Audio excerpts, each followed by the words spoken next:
বউয়ের স্বর্ণের মালিক কি বউ না স্বামী?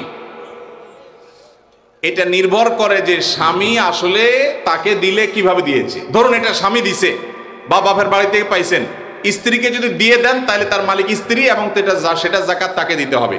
আর যদি স্ত্রীকে না দিয়ে দেন, ব্যবহার করতে দেন, যে ঠিক আছে আপনাকে ব্যবহারের জন্য দিলাম, তাহলে সেক্ষেত্রে মালিক হবে স্বামী।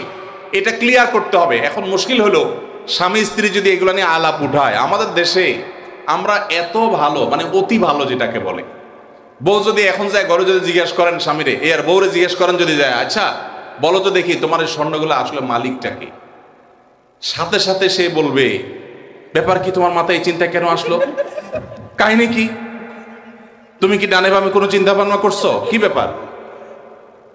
আমরা কত সরল সহজ চিন্তা করেন। একটা সম্পদের মালিকানা ক্লিয়ার হওয়া লাগবে কি লাগবে না?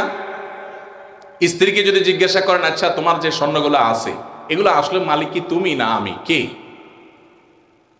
অবশ্য আজকাল মেয়েরা এগুলো বলবে না, বেশিরভাগ মেয়েরা বলবে বলো কি, তোমার সন্দেহ হয় আমি যে ব্যাপারে কোনো সন্দেহ আছে?